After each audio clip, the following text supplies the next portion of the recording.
Dante's discussion.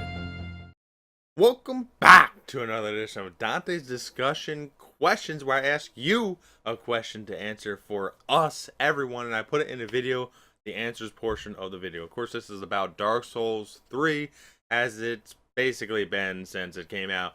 But the question is, what is the most underrated weapon? Like, truly underrated weapon. I don't want to see, oh, I think the Great Wooden Hammer is underrated.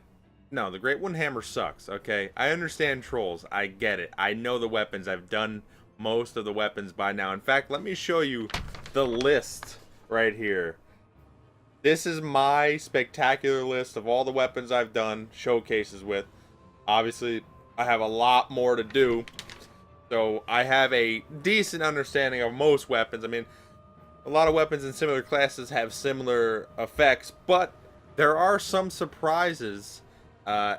Even still now, recently I did a weapon that the video hasn't been out yet, but I did a weapon where I was shocked at the weapon art and how good the weapon art actually is compared to a lot of others. So there's a lot to consider here. You know, you got range, power, you know, can it be buffed? What's the weapon art like? What is something that is underrated that not many people use that maybe people should use? I mean, already what comes to mind is the Man Serpent Hatchet. It's a weapon I actually really like. The range is pretty good. Damage is okay, but it can be buffed. I think that weapon is underutilized, and not only just for two-handing it, but also one-handing or off-handing. The range on it is very deceiving, and it's tough to actually outspace it, especially if they have an offhand weapon. Like, let's say you have a dagger in your right hand, and then left hand you have Man Serpent Hatchet. Well, if they try to get in close, you swipe them with the dagger, and it is amazing at roll punishing. It's an underrated weapon in my opinion.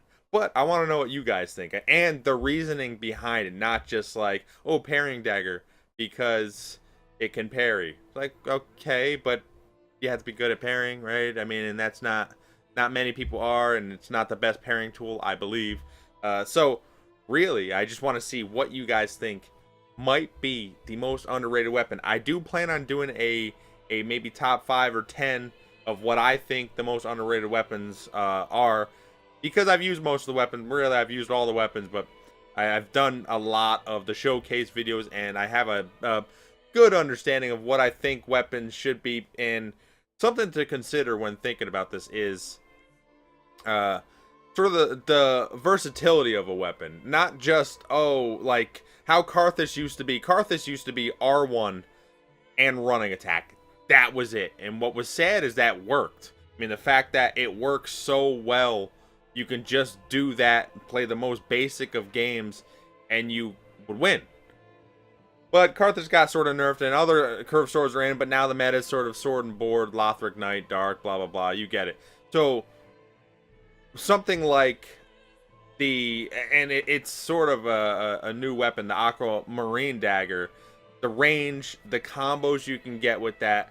The issue is, it is not that easy of a weapon to use. That's the thing. So it's very difficult. The barrier to entry is much higher than, you know, curved sword or sword and board. Like, sword and board is probably the easiest thing to use.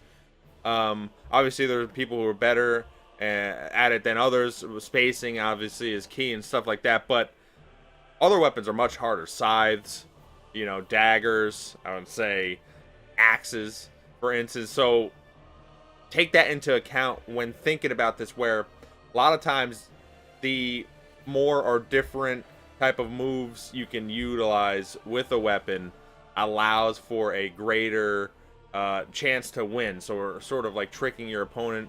Every now and then you'll get the most basic of basic people winning here and there, because it, you know, it works. It's tried and true. But if somebody got really good with said weapon, and they understood, you know, spacing, and they understood that if I do an R2 here versus R1, I'm going to roll catch or get this combo or this and that, That's what I like to see when thinking about this underrated weapon. How can it be utilized a little bit differently? Not just the regular, oh, I'm going to use this weapon for hyper armor through the R1, and I'm just going to time it correctly versus my opponent. If you do that, you will lose to any player who is decent because they'll just wait you out. You see what I'm saying? So you have to have some sort of different style of play, some sort of trickery, some sort of deceit in a lot of weapons, especially bigger weapons. Slower weapons, not as much. You can sort of space and do timings on that, but you get what I mean, hopefully, anyway. So put your comments below with what you think is the most underrated weapon, and I'll put it in the video. Hopefully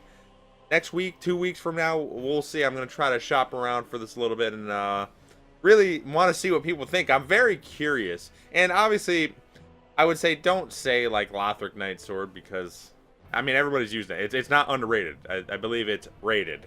Everybody's using it, right? So try to think outside the box and try to give a clear cut and good reason for why you chose said weapon. And I'll put it in the video next the answers portion. I'm just very curious as to what people think, because I definitely have my thoughts running through my head, and I just want to see what everybody else thinks. So anyways, like, comment, subscribe, tell me what you think, and I will be back.